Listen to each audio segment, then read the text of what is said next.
Hello जी, अस्सलाम वालेकुम। This is your boy Shajib Kakkar and welcome back to another informative video. और इस वीडियो में मैं स्पेसिफिकली बात करूंगा आरपीटीयू काइजरस्लॉटन और टीयू काइजरस्लॉटन, जो कि उसका पुराना नाम है, उसके स्टूडेंट्स के लिए। ठीक है। और उनका ये इशू आजकल मैं देख रहा हूँ ग्रुप्स में भी बहुत ये इशू आ रहा है कि उनको पता नहीं कि आपने कैसे काइजरस्लॉटन तक आना है, आपने काइजरस्लॉटन आके क्या क्या स्टेप्स लेने हैं, आपने क्या प्रोसीजर करना है, क्या सारा प्रोसीजर है, क्या डॉक्यूमेंटेशन है, क्या सब कुछ है।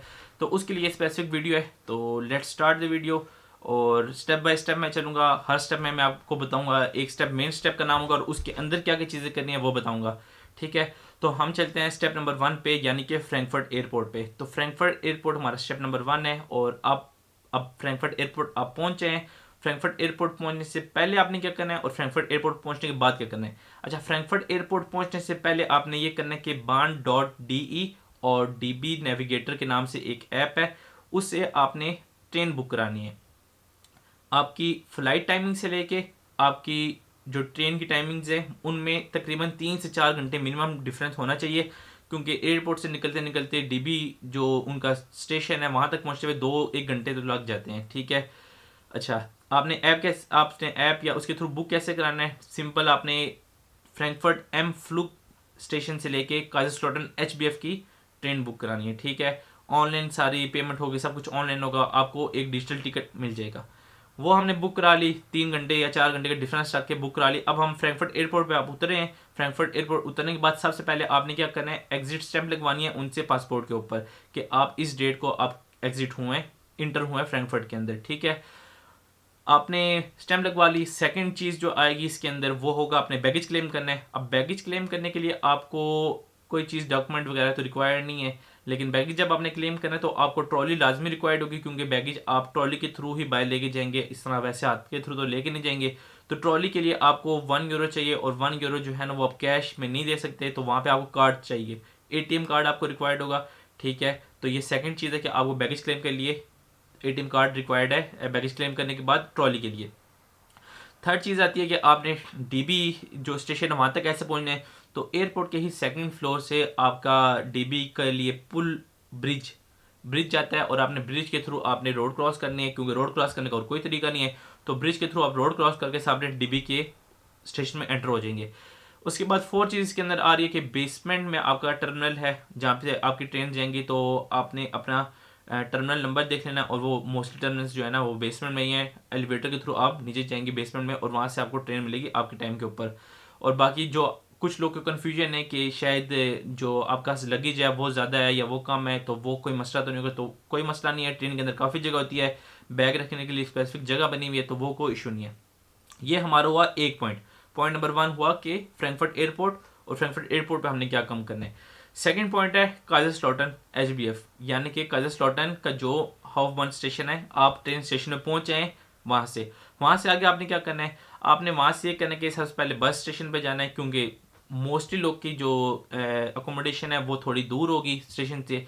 बस स्टेशन पे जाना है, और आपके पास एक VRN के नाम से ऐप है, उससे आपको बसेस की सारी डिटेल्स पता लग जाती है कि आपने अपनी डेस्टिनेशन डालनी होती है और आपने अपना ओरिजिनल डालना होता है कि आप कहाँ पे हैं। तो वहाँ से वो बता देगा कि इस स्टॉप से इतने बजे इस स्टॉप तक बस जाएगी, और ये बस नंबर है, और ये सब कुछ। €2 फीस है, 2 फीस है समथिंग। और ये है कि अगर आपके पास स्टूडेंट कार्ड है या इनरोलमेंट सर्टिफिकेट है तो आप वो दिखा के फ्री में भी जा सकते हैं, क्योंकि इस स्टेट के अंदर हमारा ऐसा स्टूडेंट ये ट्रैवल वगैरह फ्री होता है। थर्ड चीज़, आप अकोमोडेशन में पहुंच गए हैं। तो अब थर्ड मेन चीज़ जो हमारी सारी वो है कि क्योंकि इनरोलमेंट का एक स्टेप ऑनलाइन था और एक स्टेप जो है ना, सेकंड स्टेप जो है ना वो ऑन साइट है। तो इनरोलमेंट के लिए आप क्या करना है, इनरोलमेंट के लिए आपको सबसे पहले यूनिवर्सिटी जाना है। यूनिवर्सिटी में ISGS सेंटर जाना है, जो कि बिल्डिंग नंबर 38 या 40 बिल्डिंग नंबर है, वहाँ पे जाना है। ISGS सेंटर जाना है। वहाँ पे आपने सबसे पहले अपना पासपोर्ट स्कैन करवाना है, जिसके अंदर वो पासपोर्ट स्कैन करेंगे और आपकी एंट्री डेट भी स्कैन करेंगे। सेकंड चीज़ जो है हमारे पास, वो आपका जर्मन एड्रेस मांगेंगे, क्योंकि उन लोगों ने कोई डॉक्यूमेंट भेजना होगा वो आपके एड्रेस के ऊपर आएगा, तो जर्मन एड्रेस यहाँ पे होना लाजमी है। थर्ड चीज़ है, अब अच्छा एड्रेस लाजमी नहीं कि वो आपका परमानेंट एड्रेस हो, सबलेट का एड्रेस भी हो सकता है, कोई भी एड्रेस हो सकता है, वो बाद में आप चेंज करा सकते हैं। थर्ड चीज़ है कि वो आपसे एक पर्सनल फॉर्म भी फिल आउट करेंगे जिसमें आपकी पर्सनल डिटेल्स होंगी। ठीक है।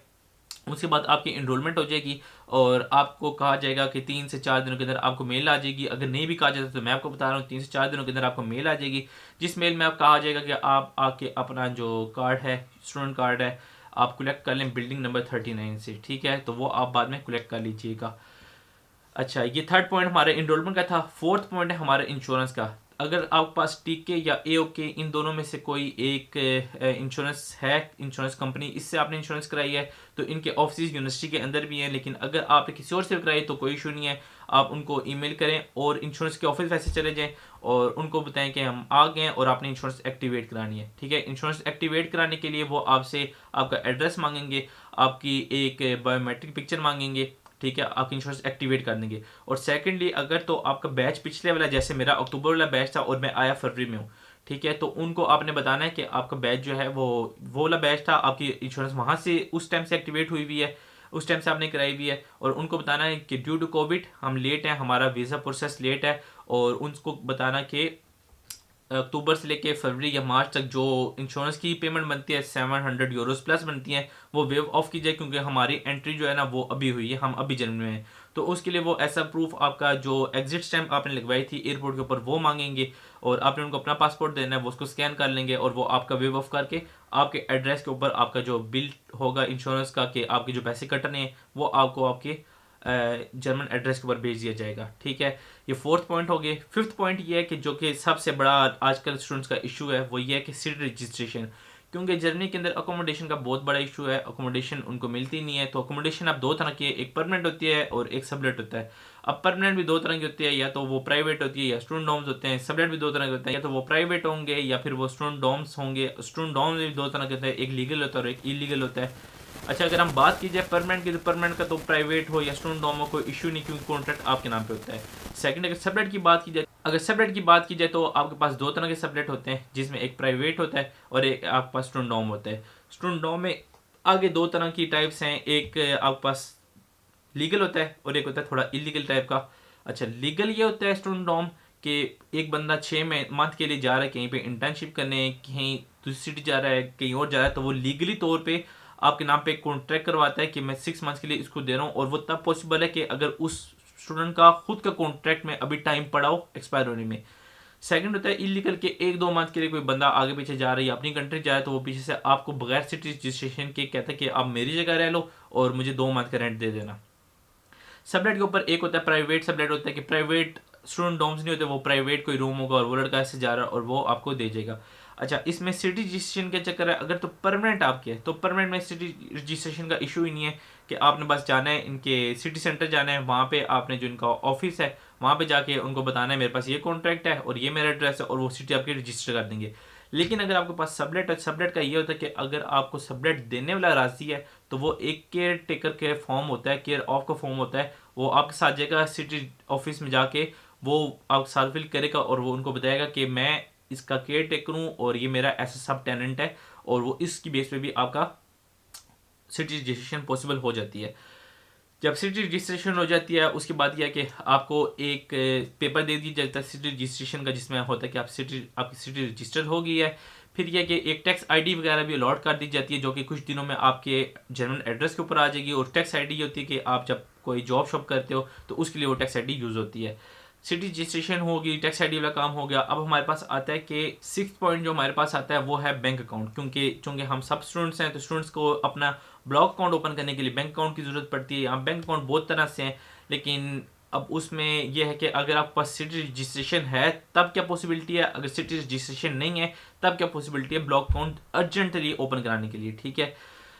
पहले हम बात करते हैं कि अगर आपके पास सिटी रजिस्ट्रेशन है तो आप किसी भी बैंक में चले जाएं, स्पारकासे में चले जाएं, कॉमर्स बैंक में चले जाएं, डोइचे बैंक में चले जाएं, किसी भी बैंक में चले जाएं। लेकिन अब जो मसला चल रहा है वही है कि ये लोग रेजिडेंसी परमिट भी डिमांड कर रहे हैं। लेकिन स्पारकासे काइजरस्लॉटन का जो मेन बैंक है यूनिवर्सिटी के ऑपोजिट साइड पे है, इन लोगों को पता है कि स्टूडेंट्स के पास अभी एकदम ये पहुंचने के पास सिटी रजिस्ट्रेशन के अलावा और कुछ नहीं होता, तो ये सिटी रजिस्ट्रेशन और इन्वायरमेंट की बेस पे और जर्मन एड्रेस लेके तो आपका बैंक अकाउंट ओपन कर देते हैं। एक दिन के अंदर बैंक अकाउंट ओपन हो जाता है, सारी डिटेल्स वगैरह आपको दे दी जाती हैं, IBAN नंबर दे दिया जाता है, आपके जर्मन एड्रेस के ऊपर आपका कार्ड और आपके कार्ड की पिन आ जाती है।